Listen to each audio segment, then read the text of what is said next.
¿Alguna vez te has sentido así como abrumado por tanta información? O sea, hay artículos, estudios, opiniones por todos lados, ¿no? Y a veces uno solo quiere entender lo esencial, como ir al grano. ¿Qué ha pasado? Claro, totalmente. Es como si buscáramos un atajo, pero un atajo inteligente que nos lleve directo a lo que realmente importa. Exacto. Y justo de eso se trata este espacio, de Deep Dive.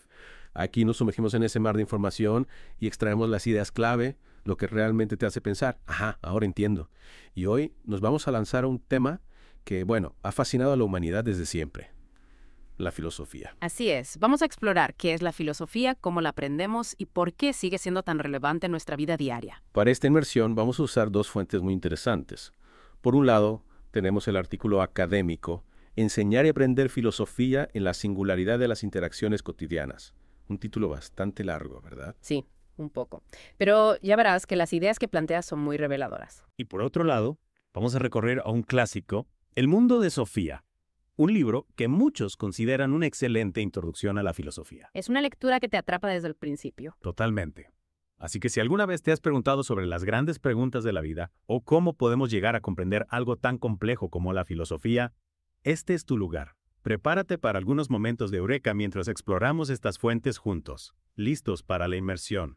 Listísimo. Empecemos por lo básico. ¿Qué es la filosofía? En el mundo de Sofía, el autor nos invita a pensar en lo más importante en la vida. Por ejemplo, si alguien tiene mucha hambre, lo más importante en ese momento será la comida, ¿cierto? Pero la necesidad básica. Exactamente.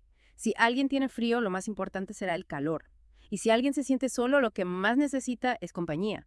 Pero una vez que esas necesidades básicas están cubiertas, hay algo más que todos los seres humanos anhelamos, algo más profundo. Y ahí es donde entra la filosofía, ¿no? Precisamente. No solo vivimos de cosas materiales, tenemos la necesidad de entender quiénes somos, cuál es nuestro propósito en este mundo. Y esto no es un simple pasatiempo, como coleccionar estampillas, es una inquietud universal que ha estado presente en la humanidad desde sus inicios. Es como una búsqueda innata de sentido. Sí, y esa búsqueda se traduce en las grandes preguntas que la filosofía plantea. ¿Cómo se originó el universo? ¿Hay un plan detrás de todo lo que sucede?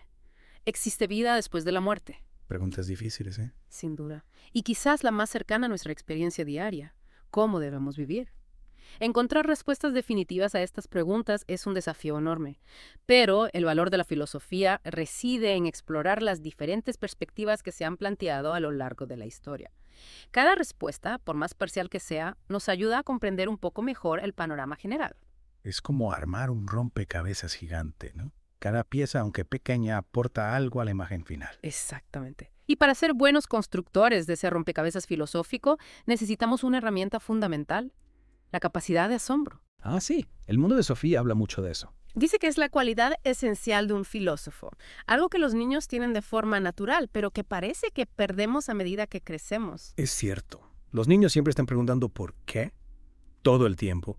¿En qué momento dejamos de hacernos esas preguntas? ¿Cuándo perdemos esa curiosidad innata? Es algo para reflexionar, ¿no? Totalmente. Y esa capacidad de asombro es la que nos lleva a cuestionar las explicaciones fáciles, las que damos por sentadas. Por ejemplo, en la antigüedad, la gente explicaba los fenómenos naturales a través de mitos. Ah, claro. Como las historias de dioses y diosas. Sí. El mundo de Sofía menciona el mito nórdico de Thor y su martillo. Este mito se usaba para explicar la lluvia, las estaciones, la lucha entre el bien y el mal. Y los ritos religiosos también jugaban un papel importante, buscando influir en los dioses para mantener el equilibrio del mundo. Una forma de entender lo que no se podía controlar. Exacto. Pero luego hubo un cambio crucial. Surge la filosofía como una especie de rebelión contra esas explicaciones míticas. Como un cambio de paradigma. Exacto. Los primeros filósofos, los llamados presocráticos, se dedicaron a investigar la naturaleza, buscando causas y razones naturales para los fenómenos que observaban.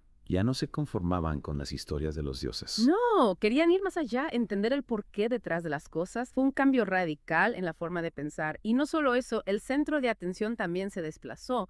En Atenas, con el auge de la democracia, la atención se volcó hacia el ser humano y su rol en la sociedad. Un cambio de enfoque hacia lo humano. Sí, la retórica se volvió fundamental. Y en este contexto aparecen los sofistas, quienes se presentaban como maestros de la sabiduría y ofrecían sus enseñanzas a cambio de dinero. Tenían una visión particular del mundo y la verdad. Eran como los influencers de la época. Se podría decir que sí. Los sofistas, al igual que los filósofos de la naturaleza, eran críticos con los mitos tradicionales, pero a diferencia de ellos, eran escépticos sobre la posibilidad de encontrar respuestas definitivas a los misterios del universo. Por eso se centraron en el ser humano y la sociedad. De ahí la famosa frase de Protágoras: el hombre es la medida de todas las cosas. Una frase que sigue generando debate hasta hoy. Sin duda. Y en este escenario emerge una figura clave: Sócrates. Él, al igual que los sofistas, se interesó por la vida humana. Pero a diferencia de ellos, no se consideraba un sabio, ni cobraba por sus enseñanzas. Se definía a sí mismo como un filósofo, un amante o buscador de la sabiduría. Y su frase más famosa: «Solo sé que no sé nada», refleja esa humildad intelectual que lo caracterizaba. Una invitación a seguir cuestionándonos siempre. Una lección de humildad que nunca está de más recordar. Cierto. Y ahora, vamos a explorar cómo aprendemos filosofía, un tema que se aborda en el artículo Enseñar y aprender filosofía en la singularidad de las interacciones cotidianas. Este artículo nos habla de las dinámicas de enseñanza y aprendizaje, las cuales no ocurren en un vacío, sino que están influenciadas por el discurso, el conocimiento, el poder y el deseo. Es decir, el aprendizaje está enmarcado en un contexto social. Exacto. Y un punto clave que resalta el artículo es que ningún tipo de conocimiento puede considerarse una verdad universal, aunque a veces aquellos que están en el poder intentan imponer su visión como la única válida. Como si su verdad fuera la verdad absoluta. Exacto. El artículo menciona a Sotolongo, quien plantea que el conocimiento se construye de forma intersubjetiva, es decir, entre personas, y su validez depende de las expectativas que comparten. Lo que para un grupo puede ser verdadero, para otro puede no serlo. Depende del contexto y la perspectiva. Así es. Y donde hay interacciones sociales, también hay relaciones de poder. Estas relaciones están ligadas a las diferencias que existen en diversos ámbitos: educativo, laboral, familiar, etc. Desigualdades que influyen en la forma en que se construye el conocimiento. Claro. Los grupos dominantes a veces usan esas diferencias para mantener su posición, pero también los grupos menos favorecidos pueden generar resistencia. Lo interesante es que el poder se ejerce en lo cotidiano, en las interacciones más simples. Es como una telaraña invisible que nos conecta a todos. Una buena metáfora. Y todo esto nos lleva a reflexionar sobre cómo abordamos la lectura de textos filosóficos. Tradicionalmente se ha enfatizado la comprensión y reproducción de la intención del autor a través del análisis exhaustivo y la búsqueda de citas precisas. El clásico método de estudio, ¿no? Subrayar, analizar, memorizar. Sí. Pero el artículo, basándose en la perspectiva de La Rosa, propone una visión diferente. La lectura como una experiencia personal que nos transforma. Una lectura que nos mueve, que nos hace pensar. Exactamente. Para La Rosa lo importante no es solo el texto en sí, sino la relación que establecemos con él, cómo nos impacta, qué ideas despierta en nosotros, qué cambios genera en nuestra forma de pensar. Él describe al analfabeto como aquel que solo busca entender y repetir lo que lee sin involucrarse personalmente en el proceso. Es como leer un manual de instrucciones sin intentar construir nada. Una buena analogía. La Rosa propone que la lectura nos ayude a formar y transformar nuestro propio lenguaje, a encontrar nuestra propia voz. No se trata solo de absorber información, sino de que el encuentro con el texto nos impulsa a articular nuestras propias ideas. Es como si el texto fuera una chispa que enciende nuestra propia reflexión. Exacto. El artículo también describe dos tendencias en la enseñanza de la filosofía. Una se basa en la lógica de la reproducción, donde se valora la erudición, la experiencia, el análisis riguroso y la fidelidad a los textos originales. La enseñanza se concibe como la transmisión de un conocimiento ya establecido. Un enfoque más tradicional, podríamos decir. Sí, y en este modelo la clarificación se centra en transmitir ese conocimiento de forma que el estudiante lo comprenda tal cual es, según la perspectiva del maestro. Pero esto puede llevar a descartar otras interpretaciones válidas. Hay que recordar que el estudiante también construye el significado en su propia mente. El aprendizaje es un proceso activo, no pasivo. Totalmente de acuerdo. A lo bien, ¿qué es lo que nos impulsa a aprender, a seguir buscando respuestas? La pasión por la filosofía, según ambas fuentes, es fundamental. Es lo que nos motiva a actuar, a superar obstáculos, a enfrentar los desafíos de estudio. La pasión está ligada al deseo de conocer, pero también a la apertura hacia lo desconocido. Es como una fuerza interior que nos impulsa a seguir explorando. Sí, y esa pasión se manifiesta a través de la actitud filosófica, un estado de alerta permanente, de asombro constante que nos permite cuestionar, reflexionar e indagar. Una actitud de búsqueda constante. Exactamente. Y esta actitud no se limita a la razón pura, como a veces se ha pensado. Involucra la sensibilidad, la imaginación, la experiencia vivida. Es una forma de estar en el mundo, de relacionarnos con todo lo que nos rodea. No es solo un ejercicio intelectual, sino una forma de vida. Así es. Y esto contrasta con la visión tradicional de la filosofía como un saber superior, basado solo en la razón.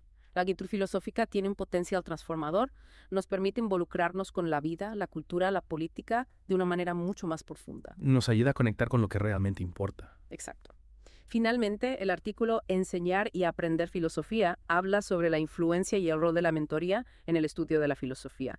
Hay una tendencia natural a identificarnos con figuras que admiramos, ya sean filósofos famosos o nuestros propios maestros. Buscar referentes que nos guíen. Sí, los estudiantes a menudo buscan la aprobación y el reconocimiento de aquellos a quienes admiran. El mentor, de alguna manera, establece los parámetros de lo que se considera buen conocimiento filosófico. Es como tener un mapa en un territorio desconocido. Una buena comparación. En resumen, hemos visto cómo la filosofía surge de una necesidad humana fundamental: comprender el mundo y nuestro lugar en él. Hemos recorrido un camino que va desde las explicaciones míticas hasta la búsqueda de la razón, explorando diferentes formas de aprender, desde la reproducción hasta la transformación personal. Y hemos resaltado la importancia del asombro, la pasión y una actitud crítica para adentrarnos en este fascinante mundo del pensamiento. Un viaje lleno de preguntas, reflexiones y descubrimientos. Sin duda. Y ahora te dejamos con una pregunta para que reflexiones. Considerando las diferentes formas de interactuar con las ideas filosóficas, ¿cuál resuena más contigo? ¿Y cómo crees que podrías cultivar tu capacidad de asombro para seguir explorando? Te invitamos a seguir indagando, a revisitar las fuentes que mencionamos o a descubrir nuevas lecturas. Recuerda que el aprendizaje es una aventura personal, un camino que recorremos a nuestro propio ritmo. Gracias por acompañarnos en esta inmersión profunda en The Deep Dive. Hasta la próxima.